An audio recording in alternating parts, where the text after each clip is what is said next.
एक ज़माना था कि अगर फ़ोन की बैटरी ख़राब हो जाए तो हम दुकान पर जाके 100-200 रुपए दे के नई बैटरी ले आया करते थे और अपने फ़ोन में डाल के अपने फ़ोन को नए जैसा बना लेते थे। 5 मिनट का काम था। और आज आज अगर तुम्हारे स्मार्टफ़ोन की बैटरी ख़राब हो जाए तो तुम सोचोगे कि यार नया फ़ोन ही ले लेता हूँ, इसको क्या ठीक करवाऊँ। सोचने वाली बात यह है कि फ़ोन तो इतने एडवांस हो गए पर फ़ोन ठीक करवाना इतना मुश्किल क्यों होता जा रहा है। ये गलती से नहीं हुआ है, ये सोच समझ के किया गया है। तो पहले समझो कि पुराना फोन होता कैसे था। नोकिया या पुराने सैमसंग याद करो, उसमें पीछे कवर खोलना पड़ता था, अपनी उंगली से बैटरी निकाल दो और नई बैटरी डालो और कवर वापस चिपका दो, बस इतना सा। ना कोई टूल, ना कोई हीटिंग, और उसमें दुकानदार की जरूरत भी नहीं पड़ती थी। बैटरी एक अलग बिल्कुल इंडिपेंडेंट चीज थी, जैसे कि टीवी का रिमोट होता है। और सिर्फ बैटरी नहीं, बहुत सारे फोन उस समय स्क्रू से टाइट किए जाते थे। मतलब कि छोटा स्क्रू ड्राइवर लो, पीछे के स्क्रू खोलो और अंदर के पार्ट बदल दो। फोन एक ऐसी चीज थी कि तुम उसको समझ सकते थे, खोल सकते थे और खुद ही ठीक कर सकते थे। फिर आया 2010, जिसके आसपास चीजें बदलने लगी। आईफोन आ गया मार्केट में, पतला, सुंदर, एक ठोस सील डिजाइन जिसमें बैटरी परमानेंट उसके अंदर ही लगा दी गई थी और लोगों को वो लोग बहुत पसंद आने लगा। और जैसे ही वो डिजाइन बिका, लोगों में पॉपुलर होने लगा, बाकी सब कंपनीज ने भी वही रास्ता पकड़ लिया। धीरे धीरे रिमूवेबल बैटरी मार्केट से कूतरा गायब हो गई। और आज हाल ये है कि 90% फ्लैगशिप स्मार्टफोन्स में आपको बैटरी ग्लू से अंदर चिपकी हुई मिलेगी। उसे निकालना मतलब पूरा फोन खोलना, उसे हीट करना, और इन सब का खामियाजा भुगतना पड़ता है आम इंसान को। कैसे? आपका फोन चार्ज नहीं हो रहा, प्रॉब्लम मदरबोर्ड पे छोटी सी आईसी खराब हो गई है, कीमत मुश्किल से 200 रुपए 300 रुपए। किसी भी स्किल टेक्नीशियन के पास जाओगे तो वो माइक्रोसॉफ्ट के नीचे उसे रख के 2-3 घंटे में उसे ठीक कर देगा। अब वही स्मार्टफोन आप ऑथोराइज सर्विस सेंटर ले जाओ, जवाब मिलेगा सर हम चिप लेवल रिपेयर नहीं करते, पूरा मदरबोर्ड चेंज करना होगा। 15 से 18,000 रुपए खर्चा या ज्यादा आ सकता है, डिपेंडिंग अपॉन कि आपने स्मार्टफोन कौन सा ले रखा हुआ है। 300 की प्रॉब्लम, 18,000 का सोल्यूशन, यानी कि कोई तुक बनता है इस चीज का।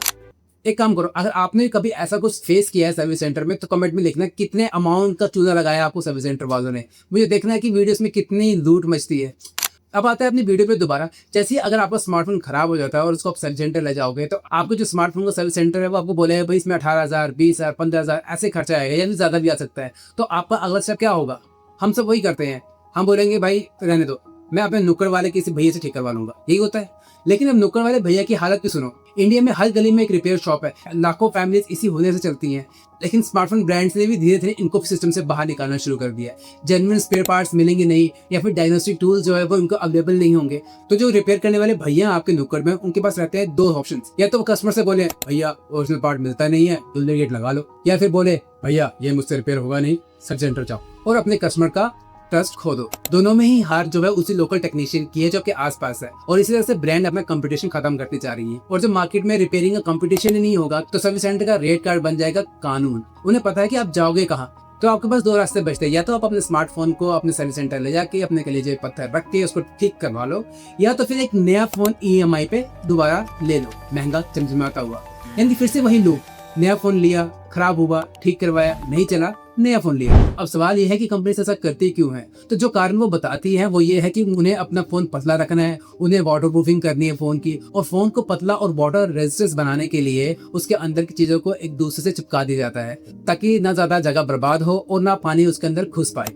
इसे कुछ ऐसे समझो, पुराने फोन एक पेंसिल बॉक्स जैसे थे, डब्बे के अंदर सारी चीजें अलग अलग रखी जाती थी, कभी भी उसे खोल के निकाल लिया या दोबारा डाल दिया। नए फोन्स में सब कुछ ग्लू से सैंडविच कर दिया जाता है, हर एक लेयर को एक दूसरे लेयर से चिपका दिया जाता है। एक निकालो तो बाकी लेयर्स को भी आपको निकालना पड़ता है। आज के स्मार्टफोन सुंदर दिखते हैं, पतले होते हैं, पर आसानी से खुलते नहीं है। बट यहाँ पे एक बात नोट करने वाली है, बैटरी को परमानेंट बनाने से बैटरी लाइफ बढ़ नहीं जाती। मतलब ये कदम तुम्हारे फायदे के लिए नहीं था, वो डिजाइन के लिए था और कंपनीज के बिजनेस के लिए था। फोन रिपेयर करना जितना डिफिकल्ट होगा उतना ही फोन कंपनीज की कमाई बढ़ेगी।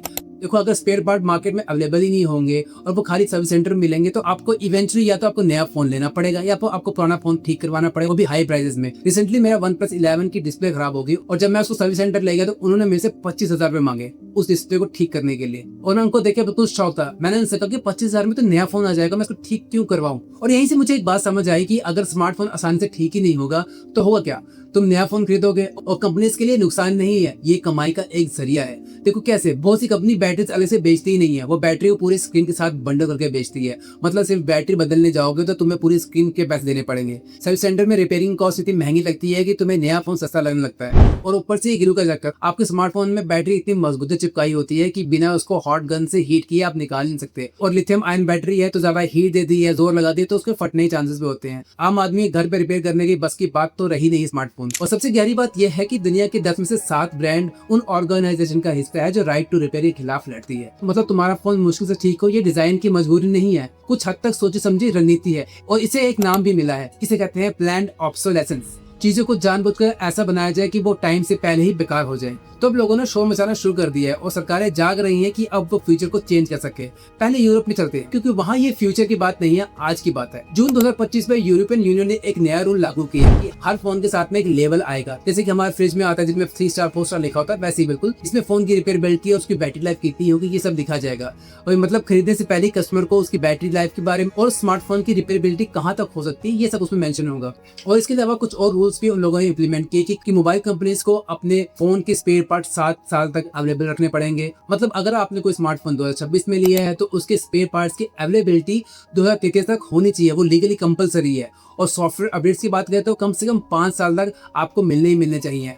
और इन सब के अलावा यूरोपियन यूनियन ने एक फैसला और किया है कि फरवरी 2027 के बाद जो भी स्मार्टफोन वहां बिकेंगे उन सब स्मार्टफोन्स की बैटरी आदमी खुद बदल पाएगा। ऐसा स्मार्टफोन कंपनीज को जुगाड़ करना पड़ेगा। हाँ, वही बैटरी जो एक दशक तक 300-400 में आप खुद बदला करते थे, कानून उसे वापस लेके आ रहा है। ये बात तो थी यूरोप की। अब बात सुनो इंडिया की। हमारी गवर्नमेंट ने भी 2022 में right to repair Indian portal launch किया था। 65 से ज्यादा कंपनी जैसे कि सैमसंग, ओप्पो, HP जैसे ब्रांड इसमें ऑन बोर्ड है और उन्हें रिपेयर मैनुअल्स और स्पेयर पार्ट्स की जानकारी देनी पड़ती है यहाँ पे। लेकिन अब आ रहा है असली गेम चेंजर। इंडिया का अपना रिपेयरेबिलिटी इंडेक्स भी होगा। गवर्नमेंट कमेटी रिपोर्ट सबमिट कर चुकी है। पहला प्लान सिंपल है, हर स्मार्टफोन को एक रेटिंग दी जाएगी, जिस रेटिंग के आधार ये डिसाइड होगा कि वो फोन कितनी आसानी से खुल सकता है, उसके रिपेयर पार्ट कितनी आसानी से मिल पाएंगे, अपडेट्स कितने साल तक आएंगे। और ये रेटिंग आपको दिखेगी दुकान पे, ऑनलाइन लिस्टिंग पे, या फिर जो आपका स्मार्टफोन बॉक्स होगा उस पे QR कोड के फॉर्म में दिया जाएगा। मतलब स्मार्टफोन खरीदते वक्त ही आपको पता चल जाएगा कि आपका जो स्मार्टफोन है वो कितना रिपेयर फ्रेंडली है।